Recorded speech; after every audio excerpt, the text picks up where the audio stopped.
Buen día, mi nombre es Erika Yasmín Bueno Villanueva y soy estudiante de la Universidad Centroamericana, en la Maestría de Ciencias de la Educación. Como producto final del módulo de textos clásicos contemporáneos de la pedagogía, dirigida por el Dr. Abraham Salazar, presento la siguiente exposición. Comenzaré hablando de las acepciones de los autores clásicos de la pedagogía, empezando con Aristóteles, el cual es considerado como el determinante de aquello que hoy denominamos sentido común. Podemos dividir la pedagogía aristotélica en tres etapas.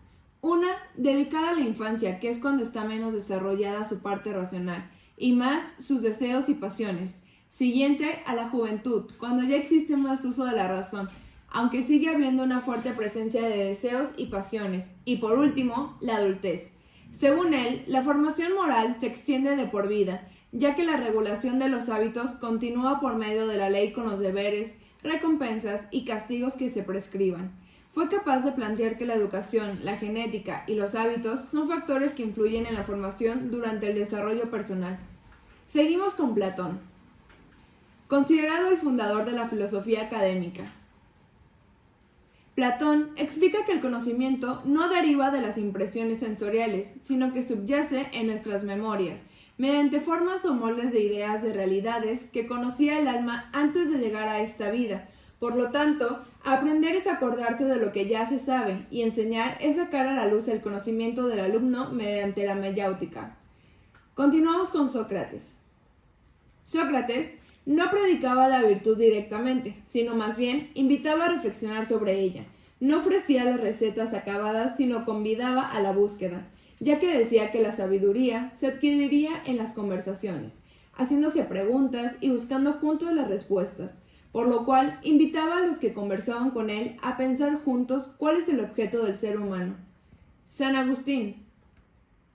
La pedagogía agustiniana se basa en un proceso integral, espiritual, intelectual, moral y de voluntad, encaminado a hacer emerger y dinamizar, mediante la fuerza cognitiva del amor, todas las potencialidades latentes en el alumno.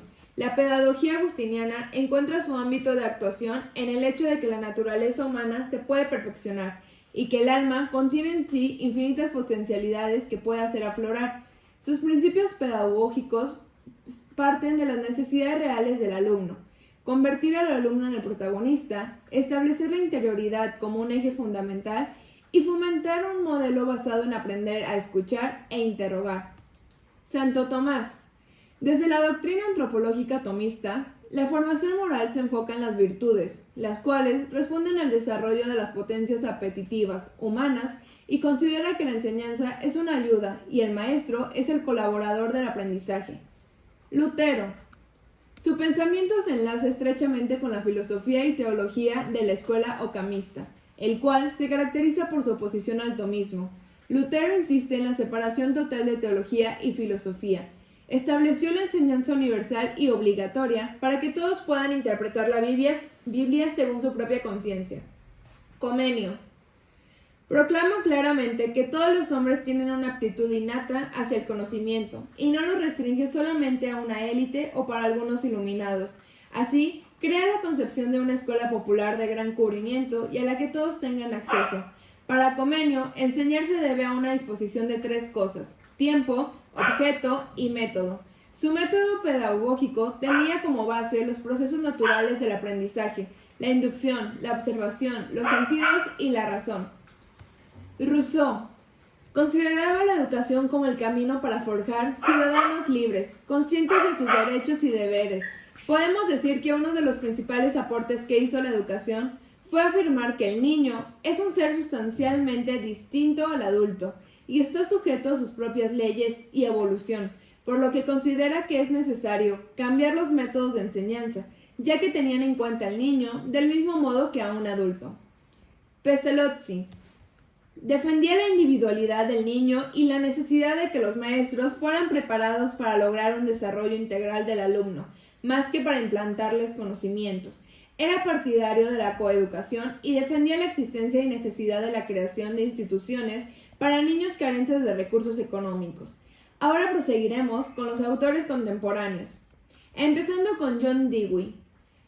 John Dewey, filósofo de la educación democrática, Según Dewey, la primera responsabilidad de la escuela era invitar a la curiosidad natural y la actividad del niño, y dirigir estos hacia la investigación de materias de interés. Maestros como los padres dan a los niños las oportunidades apropiadas y condiciones para aprendizaje y expresión, que les lleva a la investigación e indagación extensa. El progreso del alumno es medido por su capacidad, no de repetir información, sino de demostrar su habilidad en encontrarse en nuevas situaciones, inteligentemente y expresar y compartir sus experiencias.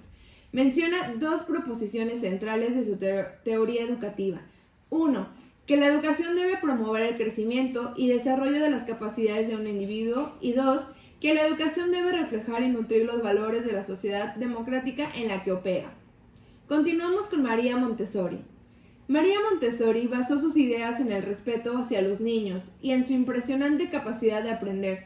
Los consideraba como la esperanza de la humanidad, por lo que dándoles la oportunidad de utilizar la libertad a partir de los primeros años de desarrollo, el niño llegaría a ser un adulto con capacidad de hacer frente a los problemas de la vida, incluyendo los más grandes de todos, la guerra y la paz.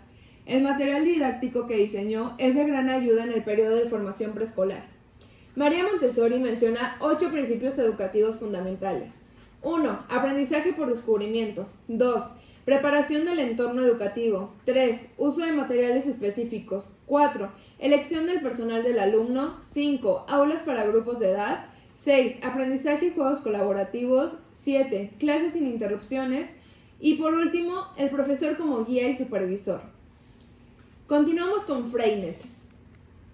Las características de la pedagogía de Freinet son que es renovadora, activa, popular, natural, abierta, cooperativa, metodológica y anticapitalista. Se centra en la renovación del ambiente escolar y en las funciones de los maestros. Su objetivo es que los niños aprendan haciendo y hagan pensando. La escuela que defiende Freinet es una escuela para el pueblo, para la clase trabajadora, una escuela con intereses populares, con una democracia interna y una cultura democrática y participativa, sin imposiciones externas, sin domesticación de la escuela capitalista y sin notas de obediencia. El principio que guía el método y las técnicas Freinet de la enseñanza y aprendizaje de los conocimientos escolares consiste en considerar que se aprende por la actividad específica, esto es que se aprende a leer y a escribir leyendo y escribiendo, a dibujar se aprende dibujando. Es decir, por medio de la libre exploración y la experimentación, el niño aprende y conforma su inteligencia y sus conocimientos. Pero Freinet, al realizar su estudio, plantea un método no pedagógico, sino más bien psicológico, el método del tanteo experimental, en el cual explica el desarrollo de los conocimientos de acuerdo a las edades del niño. El método del tanteo experimental se halla dentro del método natural propuesto en un inicio por Rousseau. Vamos con Carl Rogers. Carl Rogers se interesó en el estudio del individuo en sí mismo. Para esto, desarrolló una teoría de la personalidad centrada en el yo, en la que se ve al hombre como un ser racional, constituido por un conjunto cambiante de percepciones que se refieren al propio individuo. Y por último, tenemos a Paulo Freire. Paulo Freire, el pensamiento presenta un amplio acervo teórico, reflexiones que apuntan hacia la importancia de una educación que inicie de las necesidades populares como práctica de la libertad y de la emancipación de las personas, y no desde categorías abstractas. Para él, la educación requiere permanentemente el cultivo de la curiosidad, prácticas horizontales mediadas por el diálogo, actos de lectura del mundo, la problematización de este mundo, la ampliación del conocimiento poseído sobre el mundo problematizado, la interconexión de los contenidos aprendidos y la elección de compartir el mundo conocido a partir de los procesos de construcción y reconstrucción del conocimiento. Paulo Freire fue uno de los primeros educadores que entendió que la educación se realiza en otros lugares además de la escuela. Alerta a los educadores en el sentido de no alejarse del subsistema educativo ante las dificultades, sino por el contrario, aprovechar los espacios e instrumentos avanzados de su tiempo para llamar la atención respecto de estas cuestiones. La teoría freiriana critica fuertemente el uso de computadoras, y la comunicación es considerada fundamental en las relaciones humanas, y la interrelación de sus elementos básicos permiten cierta autonomía al proceso comunicativo con fines educativos. Con esta información doy por concluida mi exposición y agradezco muchísimo su tiempo y atención.